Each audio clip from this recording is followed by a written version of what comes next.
It was a very odd experience trying to explain life insurance and the stock market to a 5-year-old. Welcome to Cardboard and Wine. I'm Mamie. And I'm Josh. Grab a glass, pull up a chair, and let's talk about some games. Today on the show, we introduce ourselves and what Cardboard and Wine is all about. It's episode 0.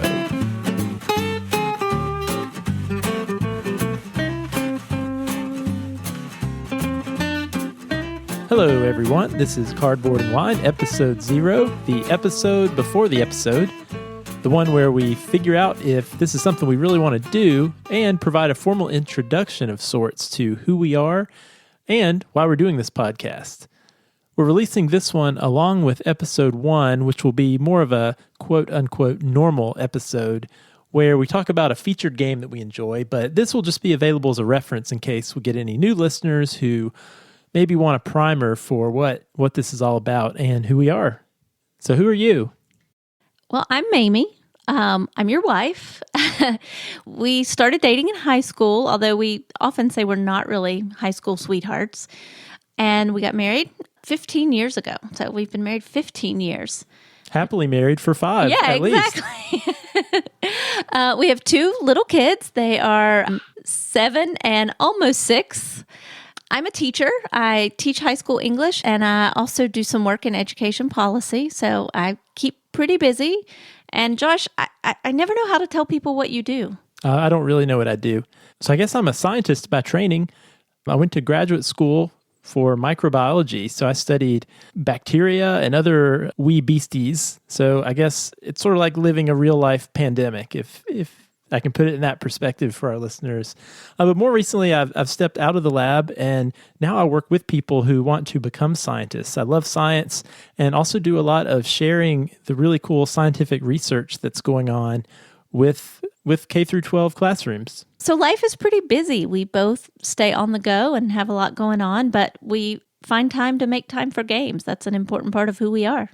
Yeah, that's been an increasingly big part of who we are. I should say, I guess another thing that I've been involved with for at least the last few years is podcasting, but not about board games, about my real job, the other things that I do for my career.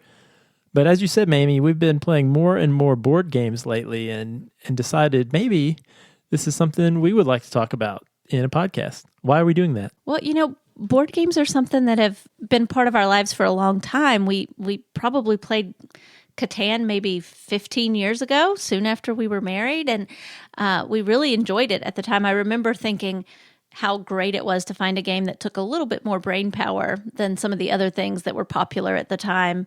What was that game where you had like clay or sang songs? Cranium, yeah. That's right. So I remember when we stumbled on a friend that played Settlers and so much Cranium. Friend that played Carcassonne, we were like relieved to find something that was a little more engaging of our mental power than Cranium, which is funny because the name is Cranium. But yeah, so we started then and we enjoyed those games, and then life happened and we've been busy.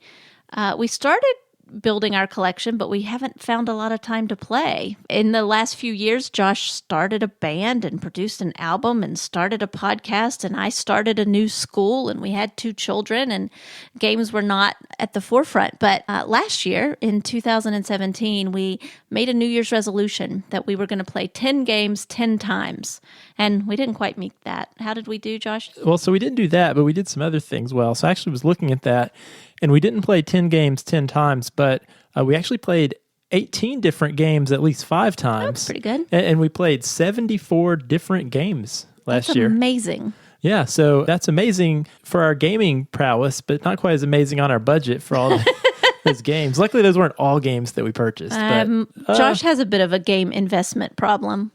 Yeah, an episode I'd like to do sometime are the different personalities of board game hobbyists. And I think I might, at least part of me, being the collector phenotype. You are definitely a collector. Thinking about how we got into games, Mamie, you're right. We started playing some of these more strategy board games that I'm sure some of our listeners would recognize. Like you said, about 15 years ago. But I've remembered enjoying board games ever since I was a little kid, really, as long as I remember. And just a few weeks ago, I was visiting my parents' house with my kiddos, and Mamie, you were out of town on a work trip. And they were cleaning out their basement, and they had 2 big boxes full of board games from my childhood. And most of these were the usual fare from the 80s, like the Parker Brothers. There was the Monopoly, Sorry, Battleship, Life. Did you have Mall Madness? I never had Mall Madness. I had Mall Mousetrap. Madness. You remember that yeah. one? I don't think it ever worked the way it did on the TV commercials. But as a side note, actually, I brought back home a couple of those games, including Life, which I remember particularly being fond of to play with babysitters that I had when my parents would go out on a date. And Life, not quite as fun as I remember it being. Also, it was a very odd experience trying to explain life insurance and the stock market to a 5-year-old. But did you talk about the difference between choosing the teacher and the doctor as a career option? Well, it's funny you should mention that because our 7-year-old daughter ended up on the doctor track and was making, I believe it was $50,000 a year. And my 5-year-old son and I both ended up on the university track making $18,000 a year, which actually is not quite that much of a stretch. So she had quite an advantage in life, the board game. Sadly, that might be somewhat accurate. Yeah. So anyway, I think I've gone on too much about Life. Maybe we'll review it for a future show. Probably not. No. But I guess what I'm trying to say is that board games have been at least somewhat part of my life for a really long time. I really think one of the big things that changed for us within the last year was starting a weekly game night group. And so I guess, it's been over a year and a half that we've had this Wednesday night gaming group. And I think this was a really key component of making board games a regular, consistent part of our lives. Yeah, we found a few friends who were equally into gaming. Josh picked up a guy at a coffee shop, and we started hosting regularly on Wednesday night. We put the kids in bed and we play games. And I don't even know how many new games we've played as a result of those Wednesday nights. Yeah, we played a lot of different games. And I think one thing that's been really cool about that is all the members of the board game group, we all seem to have relatively similar tastes in games. So that's been good. But even beyond that, I think it's been the consistency of the gaming that's really been useful for us in developing as gamers and really making board gaming just a part of the natural rhythm of our life. It's almost like the Wednesday night gaming group has become a non-negotiable for me. It's on my calendar, and I'm very careful not to schedule other commitments over Wednesday night gaming group. Yeah, and along with Wednesday nights, we also play usually at least once most weekends. I would say it's not unusual for us to spend at least 2 evenings a week doing some kind of gaming, which is kind of unique for us. We're not long-time serious gamers. We actually just recently attended our first gaming convention, a convention called Whose Turn Is It Anyway, here in Durham, North Carolina, where we live. It's not been something that's been a long-term part of our schedule in our life, but we are excited to be spending more of our time doing that gaming. We just recently booked our registration for the Dice Tower Con in July.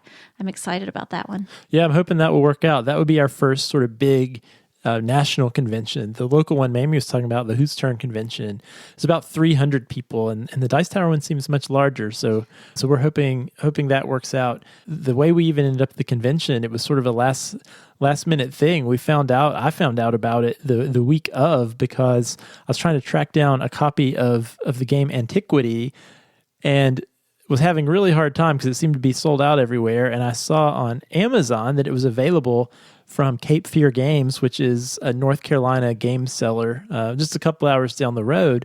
So I decided to check out their website, and it said they had 89 copies in stock.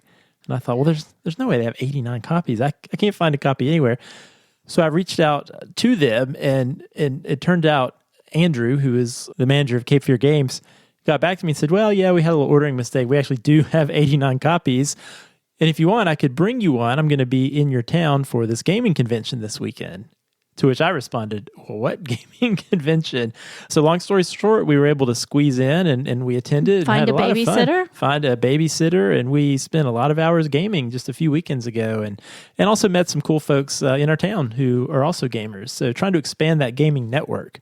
But all this is really to say, one reason we thought about doing this podcast was as busy as we are, our lives with our careers and our family and other projects, we realized we've really made a conscious choice to make gaming a regular part of our lives and has become a big part of our lives and something we really enjoy, not just as something to do for fun, but a way that we enjoy spending time with each other, but also a way that we enjoy meeting and spending time with other people we care about, like our friends and family. Yeah, our whole name, Cardboard and Wine, comes out of sort of our gaming philosophy. We enjoy having good times with good people, and good games in a lot of ways are like a good wine. A really good game gets better the more time you play it, better with age as you would. Plus, I just really like wine and always have a glass of wine handy whenever we're gaming. Including now. That's true. And I am typically a little worried in the back of my mind that she might spill it on the games, but have I? There was just that one time. Oh yeah, Kalis. And actually, ironically, it was not a glass of wine, but it was actually a beer. The first time that we ever broke open my copy of Kalis, we set everything up. We had a 5-player game, which is pretty intense for Kalis, but the table was pretty tight and packed, and Mamie's errant right hand knocked over the bottle of beer that went right on that Kalis board. But hey, everything was cleaned up very nice and easy. No lasting damage. Yeah, those whatever that laminate they put on those boards is a miracle godsend, because it wiped right up and no problems whatsoever. So that's a little bit about who we are. And I think that the format of the show is going to be is not us going on and on talking about ourselves. So that's why we wanted to make this an episode 0, and one that we will probably release at the same time as a real episode. But I think really all we want this to be is just a venue to talk about some of the games that we enjoy playing with each other and people we care about, in the hopes that maybe you'll discover some games that might be fun for you and your friends and family to play also. And certainly we love connecting with other gamers. So if you like what you hear, or you want to give us some feedback, or you've even got some ideas for things that you would like to hear us talk about on this show, you can visit our website, cardboardandwine.com, or we would love for you to reach out. You can send us a tweet at boardandwine, or you can send us an email, cardboardandwine@gmail.com. And actually, Mamie, you don't know this, but I have created a guild on Board Game Geek. A guild. A guild, yeah. And I didn't even know that was a thing. I'm not quite into the Board Game Geek world yet. Not that you have to be, but if you are into that, I've created a little Board Game Geek guild. We'll see if that takes off, if people enjoy that, if people start listening to the show. But also, you could leave us a review on iTunes, and we'd love to hear from you. And since we're a brand new podcast, that actually helps new listeners to find the show. Awesome. Well, until next time, cheers and happy gaming.